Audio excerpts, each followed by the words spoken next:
All right, everybody, welcome back to my YouTube channel.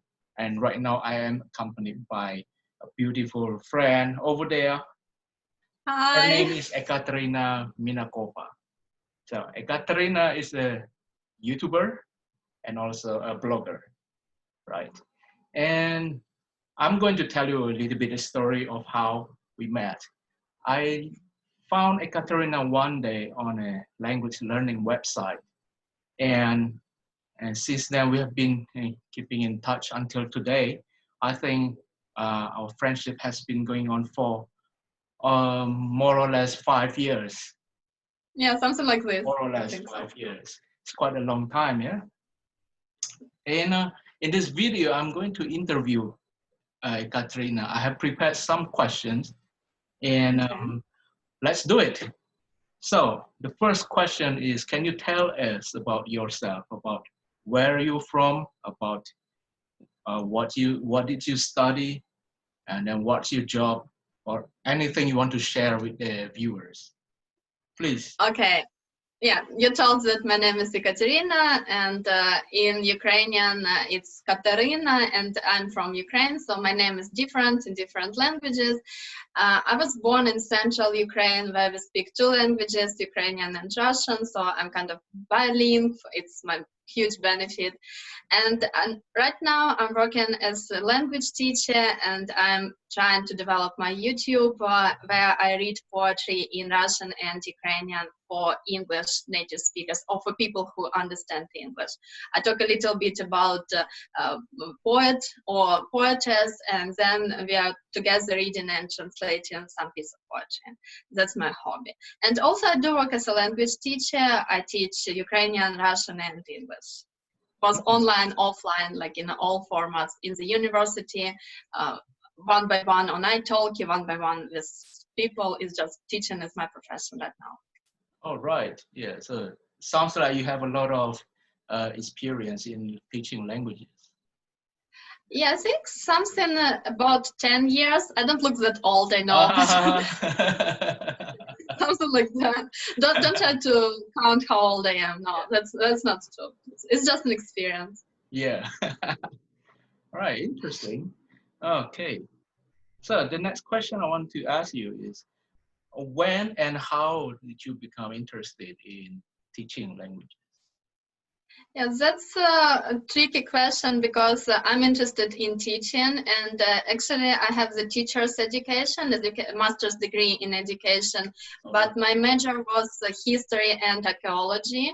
Okay. And I have another major, so tourism, but I like to teach, and it turned out that the languages, there are bigger demand for language learning than for archaeological learning or for archaeological teaching. So I wanted to work as a teacher, and I knew languages and I knew teaching, and when everything just met, I just decided to become a language teacher. All right, yeah. Well, it sounds quite incredible. You first started as a student of a language major? No, first it was history and archaeology and tourism. I have two majors in tourism and archaeology, actually, like two masters. Yeah. Yeah. Interesting. And then I was teaching tourism maybe for 3 years. I was a teacher, a university teacher of tourism for 3 years, or maybe 4 years. Tourism. Yeah. Okay. And then it just turned out that languages, really people wanted to learn languages from me. It was like, oh, you know English, let's maybe you would teach me English. And like, I'm a history teacher, I'm a tourism teacher, I'm not an English teacher. But no, you know English, let's do it. And I just started to do it, and then it became my main job, just like this. Right. Well, you'll never know, you know. When you have multiple skills, people notice that, and then once you try to do something different, then probably that thing will become your job, or something that you can rely on as a main of income. Yeah, actually, I was always interested in languages. I even, as a child, I wanted to learn Latin. It never happened. I don't know Latin, actually, but I always wanted to learn some new language. I was always interested in languages. I was just learning them by myself. And it's just natural course of things, probably, that it became my job, not just hobby, but my profession. Right, yeah. Yeah, you just mentioned that you know several languages. So how do you use them every day? Okay, right now I'm in Ukraine, and as I told you, it's Ukrainian and Russian environment, and it's very funny. You're going to the shop, one seller is talking to you in Ukrainian, other one is talking in Russian, and you talk to one person in Ukrainian and to another in Russian, or you can answer in Russian or Ukrainian. Nobody cares, literally. So I basically use both languages all the time, all the time. Okay. And right now I have students. I teach Ukrainian and Russian to people all over the globe. So we have to use English, obviously. And we are using English every day online, mostly online when I'm talking to people. Yeah, and also I'm learning other languages, but I'm literally very low in Polish and a little bit Romanian, French, and a little bit Chinese. And these are languages I use with my language partners, and we are trying to connect with my language partners just to to develop these skills. So you mentioned just now that when you go out to the shops, you can speak in Ukrainian and Russian, or you can mix them. Is it very common? Yes, and we have, there is a countryside area in Ukraine where actually there is a kind, we call it Surzhyk, is the kind of language which is built completely on mixing Ukrainian and Russian. And in the Western Ukraine, for example, there is a kind of Surzhyk where they mix Polish and Ukrainian or Hungarian and Ukrainian. It's very funny, and it's the language basically spoken in very small area, you know, only like small group of people, maybe 3,000, 4,000 speak this language. Okay, interesting. Yeah, and also with your knowledge of Ukrainian and Russian, it's easier to learn other Slavic languages like Polish. Yeah, actually, Slavic languages. I understand Belarusian completely. I couldn't speak Belarusian because I don't know what exactly I should speak, but it's kind of Slavic language. And when you read it or when somebody speaks, you can understand, like maybe for me it's 90%. I can understand 90%. 90%. That's almost the same language.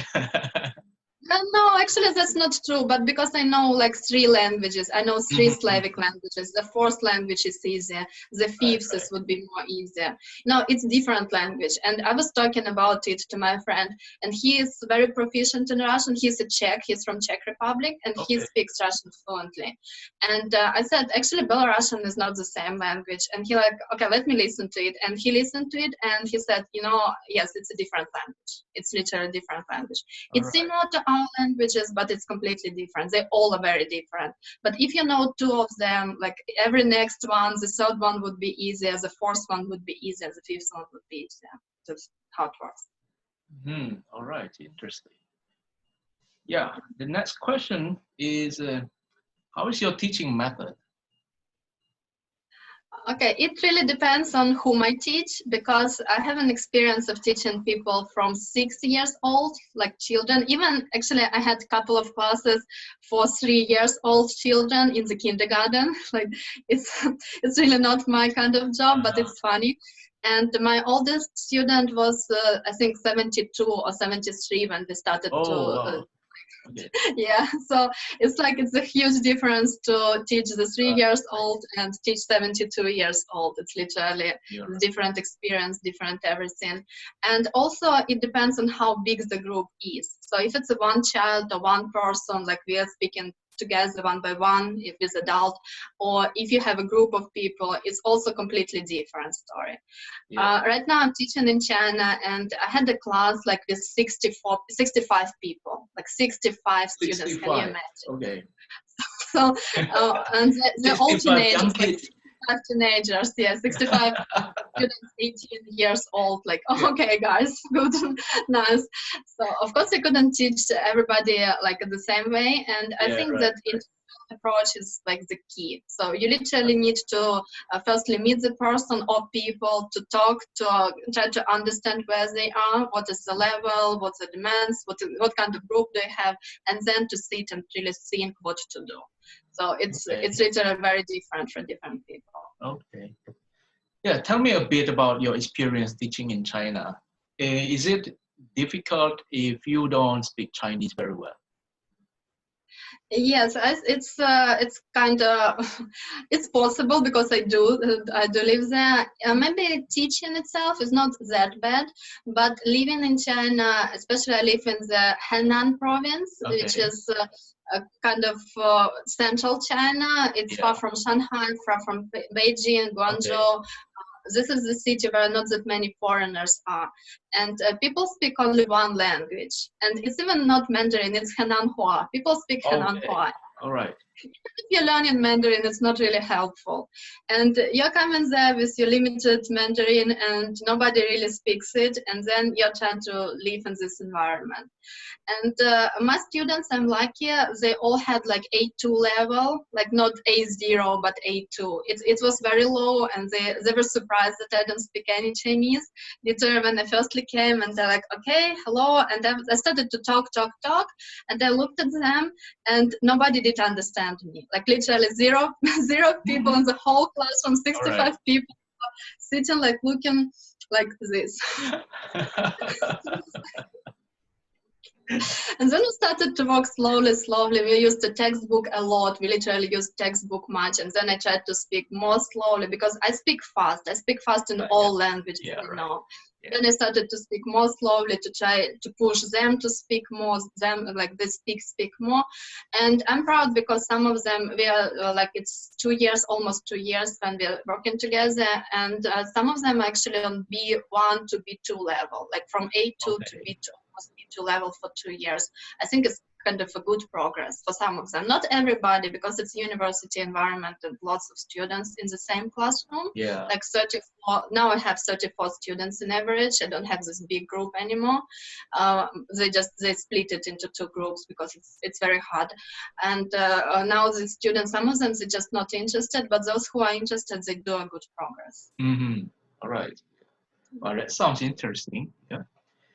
Yeah, and it's lifetime experience, I can tell you. Yeah, living in a foreign country, experiencing different culture, and work at the same time. Yeah. You should try one day. Maybe come to Ukraine to teach. I don't know. Maybe teach Chinese. Yeah. Okay. The last question I have for you: what is your advice for language learners? Just don't stop. Just don't think that it would be fast. Don't think that you will know the language tomorrow or day after tomorrow. It's a long run. And the best advice is don't give up. Just do something every day, something every week. Little by little, don't think that you're doing it slowly. Just take your time and do it. It's not about you or something.